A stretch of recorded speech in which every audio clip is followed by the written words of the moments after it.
Hi everybody, my name is Miguel Gonzalez, and this is going to be my human trafficking PowerPoint that's going to be based on my Pillars critical assignment. So in this PowerPoint, as well as my paper, I will cover the forms of human trafficking, such as sex trafficking, child trafficking, sexual exploitation, and forced labor.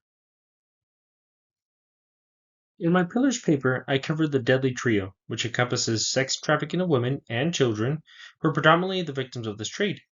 You have your street workers who are getting pimped out, as they say, and exploited.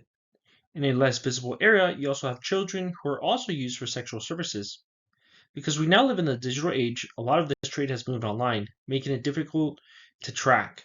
Unfortunately, children are affected worse because not only are they victims of sex trafficking and child trafficking, they're also a demand for sexual exploitation, which involves child pornography, which is plaguing our nation. So now we move on to forced labor, which is another form of human trafficking, right? Besides the sexual exploitation and sexual services. A New York Times article that I referenced in my Pillars paper actually researched over 800 companies in 20 different states and was able to speak to over 100 immigrants suffering from human trafficking, right? In the sense of forced labor. They were being underpaid and overworked. What's interesting was it was even in companies that's reputable, like Cheetos and Fruit of the Loom, which are highly visible and considered honest companies, right? So this gave rise to an investigation with the Department of Labor, who oversees these kinds of abuse. But it is very prevalent here in the United States and even in these companies, not just mom and pop shops or sweatshops in LA, as most people believe. So what are the causes of these issues? Where there's many causes, I was able to break it down into the two main reasons, which is poverty and demand.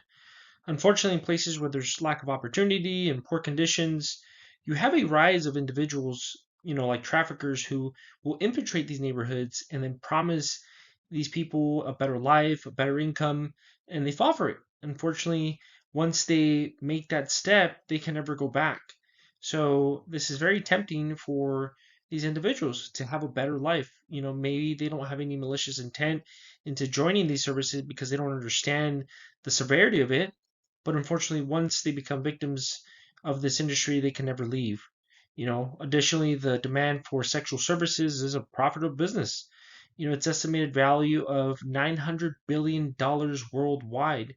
That's pretty much a Fortune 500 company or even more. So while there's a demand for it, there's always going to be a service, if it's legal or not. And also, of course, you have individuals who suffer from drug problems or come from troubled homes, and they're just looking for a way out. What are some of the countermeasures that have been implemented to fight some of these issues?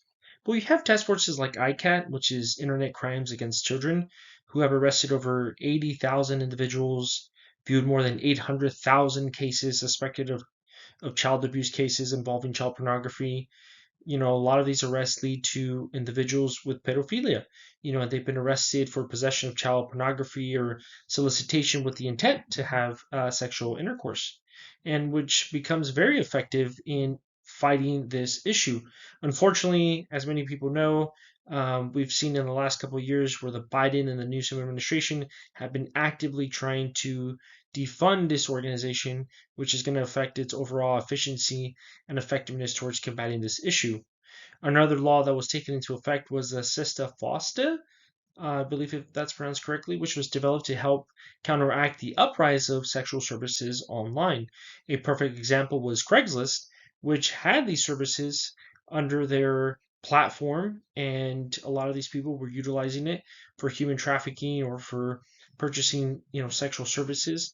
But now that the U.S. government was able to implement this law, they were able to crack down, make these platforms liable for their content, and ultimately combat the human trafficking issue.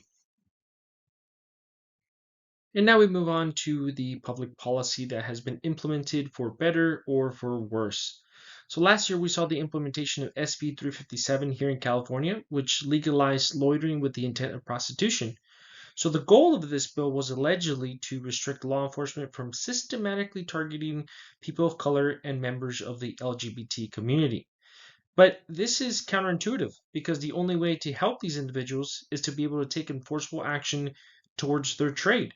By removing this, you pretty much make it obsolete because you're unable to enforce any action and actually approach these individuals who are seeking for help. So this subsequently made the issue much worse. Finally, you have SB 14, which is Senate bill that was passed just recently, even against many opposition, which is actually very shocking. But this would allow for a serious felony conviction of human trafficking and would fall under the three strikes law, right? So making this an effective enforcement towards individuals committing human trafficking. Because previously, human trafficking wasn't considered a felony, thanks to, well, a serious felony, thanks to AB 109 and Proposition 57, which allowed criminals to not only do their time in county jail, but also have the opportunity for an early release, leaving all these convictions essentially obsolete. And this concludes my presentation. I hope you guys enjoy it.